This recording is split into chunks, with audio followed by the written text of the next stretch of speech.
My name is Luis Costa, and today I'm going to talk about Venezuela crisis. And by the end of my speech, you will know more about the Venezuela situation. First of all, I want to know how many people here knows a Venezuelan or are Venezuelan. Please stand.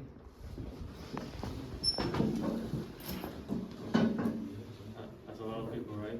You may be seated. And we can see in these statistics where the migration in Venezuela is going. So the first country, the most important is Colombia, where over 1 million of immigrants of Venezuela. And you may be wondering why are so many people leaving, and that's what I'm gonna talk about today. First of all, I'm gonna talk about the Venezuela crisis. I'm gonna explain it. Venezuela is right now, in this moment, going through a humanitarian and economic crisis where people can't live with dignity because they don't have money. Actually, the minimum wage in Venezuela is 130 bolivars, but if we change that into dollars, it's $3.60, which is not that much. And meanwhile, the government, who's corrupt, they do deals with oil and get all the money. This is making the mass immigration in Venezuela, which is very bad for the country because everybody is leaving. But in the past, the country was known for being one of the wealthiest countries in South America and one of the wealthiest countries in the world. And you may be wondering how do we get into this? And this is my second point. In the article, Chavez and petrolism,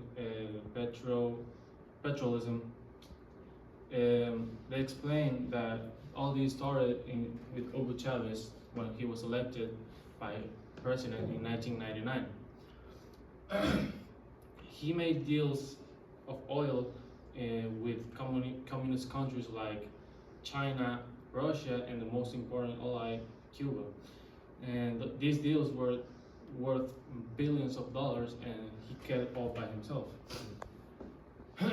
This was the beginning of the fall for Venezuela. And all this got worse when Maduro came to power, augmenting the poverty and the corruption. But beyond statistics and everything, all that, there's a human side, which is the most important, and that's why I want to talk about my own experience as a citizen of Venezuela. First of all, you can see homeless people everywhere. I've given food to hundreds of homeless during all my life.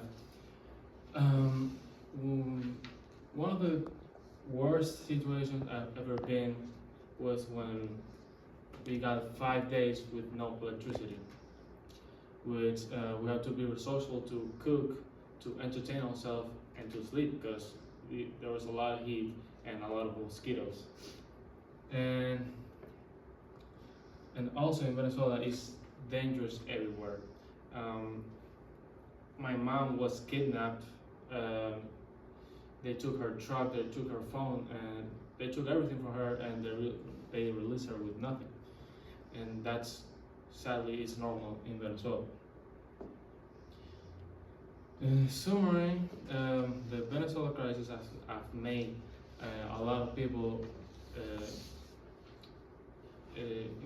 immigrate to another countries because of the poverty. But actually, the poverty in the country is the 85% of the people live in extreme poverty, and 7.6 million they need humanitarian assistance. The corruption is getting every day worse. They're taking all the money from the people, and this has become into poverty. My final conclusion is Our corrupt government leads to economic collapse and hyperinflation. This goes to extreme poverty, which causes mass immigration and a country in crisis. Thank you so much.